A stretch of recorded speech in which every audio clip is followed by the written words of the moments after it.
Welcome to today's recap, where we dive into one of the most chilling thrillers of 2024, Speak No Evil, a story that starts with kindness and ends in pure horror. Let's uncover the dark truth behind this twisted family getaway. Four middle-aged friends gather for dinner. In a lighthearted mood, one of the women shares her secret to keeping a marriage exciting. It involves a little role-playing with her husband. That night, she transforms into a flirtatious waitress, and he becomes a charming customer in their playful skit. The story centers on a man named Arvind, a regular office worker who, after losing his job, receives a severance package. Seeing it as a chance to take a break, he sets off on a vacation with his wife, Chavi, and their daughter, Anya. During the trip, they befriend another family, Deepak, his wife, Mira, and their quiet son, who suffers from a developmental disorder that makes communication difficult. Despite the boy's shyness, the two families bond over a few joyful days. On the final night of the trip, Deepak invites Arvind and his family to visit their countryside farm someday. Back home, Arvind fails yet another job interview. Just as frustration sets in, Chavi hands him a letter. It's from Deepak, warmly inviting them to spend a few days at his farm. Wanting to escape the pressures of job hunting, Arvind agrees immediately. They hit the road the next day and arrive late at night. Deepak's entire family welcomes them with open arms and even prepares accommodations for their stay. Their children, being around the same age, are made to share a room. To celebrate their arrival, Deepak roasts a goose for dinner, despite knowing that Chavi is vegetarian. Not wanting to offend their host, Chavi forces a bite into her mouth but discreetly spits it out when no one's looking. Later, while taking out the trash, Arvind encounters the quiet boy standing silently with his mouth open, as if trying to say something. But before anything can happen, Deepak appears, and the boy quickly returns inside. That night, Chavi, disturbed by the meat stuck in her teeth in the yellowed bed sheets, expresses her discomfort. Arvind tries to reassure her. It's the countryside after all. He insists that Deepak may seem rough around the edges, but seems like a decent man. He encourages her to relax and not overthink. Suddenly, Anya walks into their room saying she can't sleep in the boys' room. The three of them squeeze into one bed for the night. The next morning, everyone goes for a countryside outing. Anya wants to use the swing, but the boy is standing in the way and refuses to move, even when Chavi tries to persuade him. Deepak storms over, harshly yanks his son away, and forces him to push the swing instead. Chavi is stunned by this parenting style but chooses to stay quiet. Later, they head to a lake. Deepak suggests everyone take a swim, claiming cold water is great for immunity. He begins undressing and encourages others to join. Chavi feels awkward, but Mira compliments her figure and urges her to be confident. Deepak and Arvind jump into the water with the kids. Chavi notices the boy struggling to swim, but Mira assures her Deepak is watching over him. Still unsure, Chavi watches from the edge.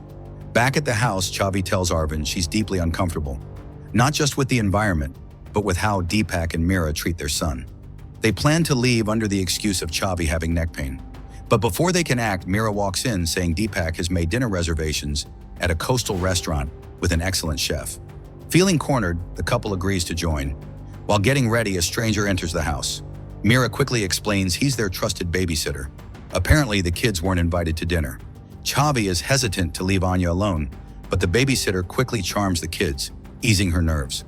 At the restaurant, Chavi once again reminds everyone she's vegetarian. Deepak assures her the chef can accommodate. As the conversation turns to family, Deepak shares that he was mistreated by his parents and nearly had a breakdown. Mira adds that despite being married for 17 years, they still surprise each other, implying they keep the romance alive. Chavi is shocked, admitting she and Arvind barely have intimacy once a month. Mira encourages her to spice things up and shows a playful demonstration with Deepak, reenacting the flirty waitress scene again. Arvind and Chavi watch, clearly uncomfortable. After dinner, Arvind offers to split the bill, but Deepak hands him the entire check and walks out with Mira. Meanwhile, the boy secretly takes Anya to a room filled with expensive watches, each engraved with names. Unable to speak, he tries to show her something important, but when the babysitter approaches, he quickly hides the watches and returns to the room. Lifting his shirt, he reveals bruises covering his body. Later that night, after the adults return home, Deepak quietly checks the drawer and notices one of the watches has been moved. His expression hardens. He knows someone saw them. Back in their room, Arvind and Chavi get into a heated argument. Arvind accuses Chavi of disrespecting him in front of others. Chavi, emotional, reminds him of everything she gave up for their relationship, her career, her house, and that she stayed by his side even through his unemployment. She admits that since their daughter was born, she hasn't felt like a woman. Arvind, realizing her sacrifices, apologizes, and they reconcile. But unbeknownst to them, Deepak has been watching their fight from outside the window. In the middle of the night, Chavi wakes up to check on Anya. She's horrified to find both kids missing. Frantically, she searches the house and finds them sleeping on Deepak and Mira's bed. She grabs Anya and rushes back to their room, waking Arvind and insisting they leave immediately. Without question, he agrees. They sneak out and begin their drive. Halfway down the road, Anya realizes her favorite bunny plush toy is missing. Arvind stops the car, searches the trunk, but finds nothing. He tries to reassure her they'll get a new one or ask Deepak to mail it back. But Anya is inconsolable. That bunny has been with her since birth. She fears it'll be hurt just like the boy if left behind. Seeing her distressed, Arvind turns the car around and drives back. Back at the farm, Arvind asks Chavi and Anya to stay in the car while he goes in to retrieve the toy. When he doesn't return, Chavi follows. Inside, she finds Arvind trying to explain their sudden departure to Deepak, who is clearly furious. Chavi finally snaps, saying she can't tolerate her daughter sleeping in someone else's bed, especially not beside a shirtless man. Mira intervenes, claiming it was her fault. She explains that she once had a daughter who died before turning one. When she heard Anya crying and saw that Chavi was fast asleep, she simply wanted to comfort her. The explanation softens the couple, and they agree to stay a bit longer to finish the weekend. The next morning, while the women sunbathe with the kids, the boy secretly hands Anya a note, but the page is filled with symbols and scribbles. As he tries to explain, he notices Mira approaching. Panicked, he stuffs the note in his mouth and swallows it. While the two mothers saw the kids simply doodling on eggs, Deepak took Arvind for a drive to a nearby mountaintop. There, he brought up the previous night's argument between Arvind and Chavi, saying everyone has frustrations, and if we don't let them out, they eat us alive.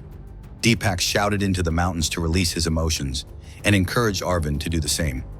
After their little outburst therapy session, they returned for lunch. During lunch, Deepak asked the kids to perform the dance routine they'd been practicing. Eager to impress the adults, the children began dancing, but the boy kept missing the beat. Unwilling to let his son appear less than, Deepak stopped the music and insisted they restart. After several failed attempts, he finally snapped and shouted at the boy to go to his room. Arvind, visibly disturbed by Deepak's harsh parenting, pulled Chavi aside and said they needed to leave immediately. But before doing anything, he needed coffee to sober up. By now, Deepak had passed out drunk in his room. Seizing the moment, the boy quietly took the keys from Deepak's belt. He invited Anya to play, deliberately tossing a football far away. As she ran to fetch it, he gestured for her to follow. Making sure the adults weren't watching, he unlocked the storage shed using the key. Inside, under a trapdoor in the floor, he led her into a secret basement, filled with all kinds of luggage and personal items that clearly didn't belong to Deepak's family. He pulled out a photo album. Page after page showed Deepak and Mira smiling with different families, each one with a child. Then came a picture of the boy with a different family. He once had a tongue. Anya realized with horror, this boy wasn't their son. Deepak and Mira lured families to the farm, killed the parents, and kept the children, likely to bait more families. And the next empty photo slot was reserved for Anya's family. The boy motioned for her to stay calm. Anya used her phone to snap photos of the album. Then they both quietly left the basement. He covered the hatch with straw, hiding all traces. Anya wanted to tell her father immediately, but when she tried to pull him aside, he didn't understand what she meant. The boy returned to the house to put the keys back, but Deepak had already woken up. Frozen in fear, the boy clutched the key. Luckily, Deepak spotted the others outside and stepped away. The boy quickly reattached the key to Deepak's belt without being noticed. Deepak came out smiling, pretending everything was fine. He claimed he'd made peace with his son. Meanwhile, Anya quietly jabbed a sharp stick into her thigh, smeared the blood on her skirt, and ran to her mother, pretending to be frightened by her first period. Concerned, Chavi rushed her back to the house. Inside, Anya showed her the photos she took. Chavi was shocked but kept her composure. She told Anya to act completely normal. Meanwhile, Deepak, retrieving the football, noticed the straw covering the basement hatch was out of place. Just then, Chavi came outside and calmly said Anya was just emotionally overwhelmed by her first period and needed her father's support. Arvind dropped what he was doing and went inside with her. Once he learned the truth, Arvind was equally shaken. Chavi took a box cutter from the cabinet and hid it in her pocket. Together, they agreed to pretend everything was normal until they got out. As they prepared to say their goodbyes, they spotted Deepak finishing a phone call. Chavi reiterated her daughter was too shaken for even Arvind to console her, and the best thing was to get her home. Deepak and Mira reluctantly agreed, but as they stepped into the yard, they discovered their car tires had been slashed. Arvind told Chavi to act like they hadn't noticed. Deepak quickly offered to help, claiming it was dangerous to drive to town on flat tires. He brought out tools and Arvind repaired the tire under watchful eyes. When the car was finally ready, Arvind asked the boy to open the gate, but Deepak used a remote to open it himself. Arvind had no choice but to drive out. Just as they began to feel relief, they saw Deepak shove the boy into the river, then turn and smile at them from the shore. Panicked, Arvind slammed the brakes and jumped out. Chavi took the wheel, ready to escape, but Deepak pressed the remote and shut the gate. Arvind dove into the water, frantically searching until he found the boy and pulled him out. But back on shore, Deepak had already taken Chavi and Anya hostage at gunpoint. He marched the entire family back to the storage shed and forced them to transfer all their assets to his name. Just when he thought his plan was complete, Deepak prepared to inject them with sedatives for the final act. But Chavi had hidden the box cutter in her pocket. She slashed Deepak's face, snatched Mira's hunting rifle, and Arvind grabbed the knife to cut the kids loose. The boy grabbed the key, and they all made a run for it. Mira begged them to take her too, saying she was once the first child Deepak abducted and was forced into this life. Chavi didn't buy it. The four of them jumped into the car and tried to leave, but a vehicle blocked the road. Inside was the chef from the seaside restaurant, who turned out to be Deepak's accomplice. He opened fire. Arvind reversed and raced back to the house. Everyone ran inside and locked every door and window. The chef cut the chains and freed Deepak and Mira. He told them the family was hiding in the house and they needed to finish the job. Meanwhile, Chavi found the phone to call for help, but Mira had already disconnected the line. With no backup coming, they barricaded the front door. Looking at the house's floor plan, Chavi noticed a window on the roof that could lead to the woods.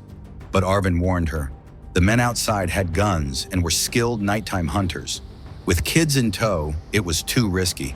Suddenly, the power went out. The house plunged into darkness. The kids were terrified. Then came music from outside. Deepak had turned on the car stereo, taunting them that they'd never escape. Arvind spotted a bottle of strong liquor and had a desperate idea. They could set the roof on fire to alert nearby neighbors. He created a Molotov cocktail, but as soon as they opened the window, they were spotted. The chef restored power and moved in. Arvind threw the bottle, but it landed on Deepak's car instead of the roof. The plan failed. Chavi grabbed the kids and hid them in a closet, warning them to stay silent. She found a bottle of corrosive cleaner, bracing herself. Suddenly, Deepak's car exploded. Enraged, he blamed everything on Arvind and Chavi. He ordered the chef to climb through the roof. Hearing footsteps above, Arvind grabbed a hammer and went to investigate. Deepak, using brute strength, burst through the back door and screamed like a wild animal.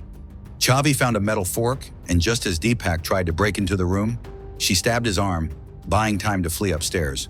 Deepak kicked open the door and let Mira inside. Upstairs, Mira heard sounds from the closet. Opening it, she found Chavi's phone, but Chavi leapt from the side and sprayed cleaner directly into her face. Grabbing the kids, she fled again. Mira stumbled downstairs, face burning, and tried to help Deepak, but he barked at her to forget him and catch the family. Chavi took the kids to the attic. Meanwhile, Arvind tried to protect the boy by attacking the chef, but the man easily overpowered him. Chavi rushed in and smashed the chef's head with the hammer. They took his car keys and prepared to escape. Arvind climbed to the roof, guiding everyone down using the ladder the chef had used earlier. But Mira appeared with a gun. Chavi, hiding nearby, slammed a brick into her face, sending her flying off the roof and knocking the ladder down with her. Arvind barely caught Anya in time. With no ladder, they were trapped. Arvind, in a bold move, jumped down himself, raised the ladder, and helped everyone get down safely. Just when it seemed they'd made it, a rustling sound froze them. As they braced for an attack, it turned out to be just a rat. But then, Deepak appeared behind them, holding Anya at gunpoint. Arvind dropped his weapon. Deepak, seeing Mira's lifeless body, said he would keep Anya as her replacement. Just as he raised the gun to shoot Chavi, Anya jabbed the sedative syringe into his neck. He collapsed, helpless. Chavi rushed forward and picked up his gun, but neither she nor Arvind could bring themselves to pull the trigger. As Arvind called for the boy to come with them, the entire family, including the boy, escape together, finally leaving the nightmare farm behind. If you're into suspenseful stories that keep your heart racing till the very end, don't forget to like the video, drop your thoughts in the comments, and subscribe for more thrilling movie recaps every week.